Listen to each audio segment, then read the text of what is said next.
again, Internet. This is going to be a quick-ish second episode of the RX7 build. I got my shifter spring in the mail, and I immediately got really excited, so as soon as I got off work, I came out here and started screwing with things. I learned, and this is not the first time that I've learned this, that whenever people tell you you need to remove something on the internet, take it with a grain of salt.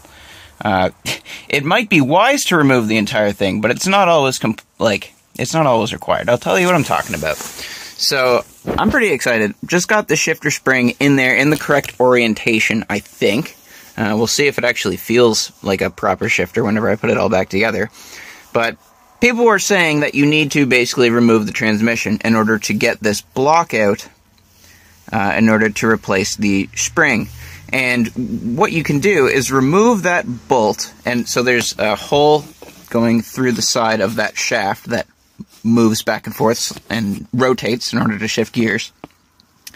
You can take that out and slide the block this way. So you put the transmission in third or first, it doesn't really matter, and it goes all the way that way, and then you take the bolt out and then you try and slide the block that way. And it is possible, but barely. What I did is I slid it over like that, and then I put the bolt back in, and I clamped it against this piece of metal right here, against the side of the housing. And that just kind of, you need like half an extra millimeter. It moves like 2 or 3 mil happily, like there's a bit of spring, and then if you give just a little bit more, I really don't think that I stress anything out too much, but if you just shove it just a little bit more, then you can get the block out, slide it out, and reassemble everything. So there's the old broken spring. Excited to see what this shifter feels like. So I'll take a couple little more updates as I put this thing back together. Do I even need to say it? Okay, I have tested it out just by kind of putting it in there and making sure that we have spring action in both directions, and we do.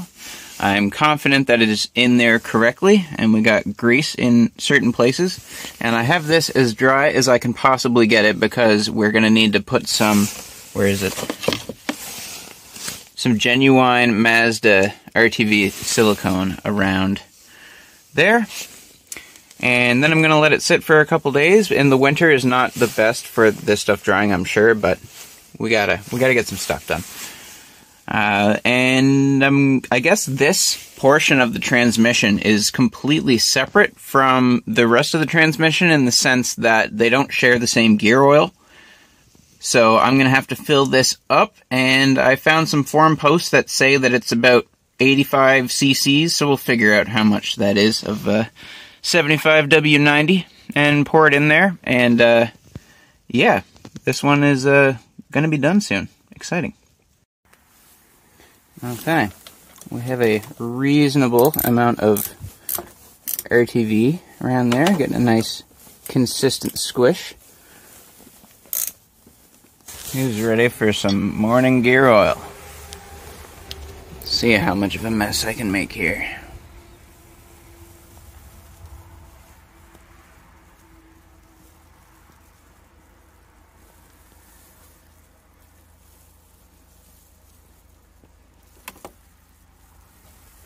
That's thick.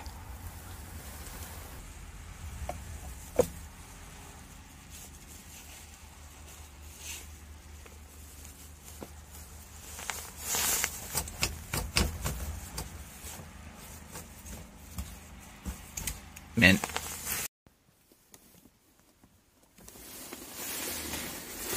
Alright, so one of the major pains in the butt with this job is this boot here. Oh, Jesus. Are you still focused? You're still... I need a better camera operation if I'm actually going to be making videos. This thing. This hole has to basically slide over this. Until I figure out how this gets removed from this, which I don't think it can. There's rubber in between for vibration dampening, I'm sure. It's probably all molded in there from the factory. I don't think there's any way to remove this from this without destroying things. So this, in order to get this off, it was already cracked in a bunch of different places. It was already not in great shape, so I slid it. It kind of hurt me a little bit inside to do it, but I slid it, and I pulled it off, and then glued it back together. And it's already got a bunch of CA glue, and stuff's friggin' strong. So I'm content that that's not going to leak or anything. There was a gasket going around here, but I am just going to follow up with a little bit more grease, and I'm going to check it every now and again, but I don't think this is going to be a problem. It's metal on metal, and it just needs to keep the grease in. So as long as there's some thick grease there, that's enough of a gasket for me.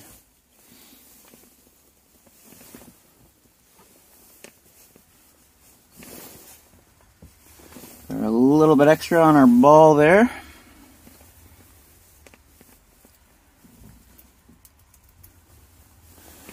And now we can do the shitty job of stretching this over and hoping it doesn't friggin' rip. If it does, I'll just glue it again. A little bit of grease here. It hates so much, I'm not going to do this.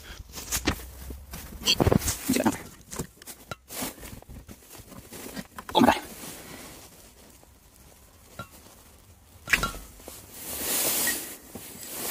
No damage.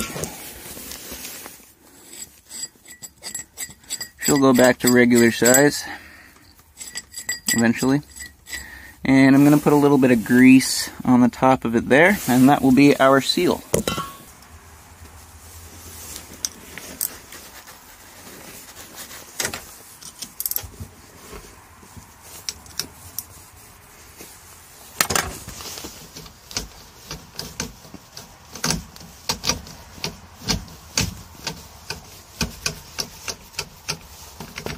Incredible.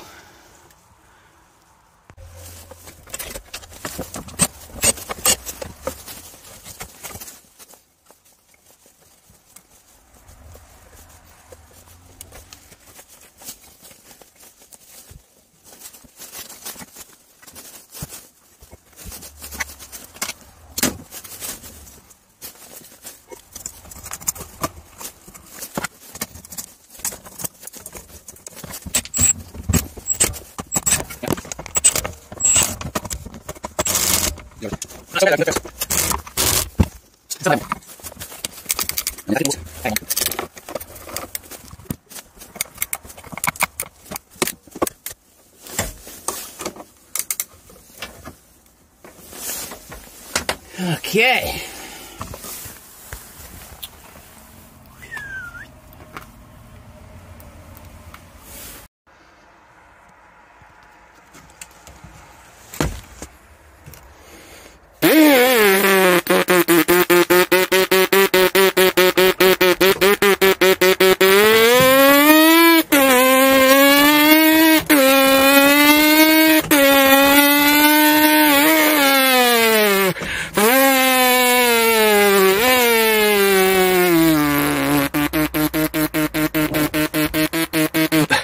Man, that makes your lips numb.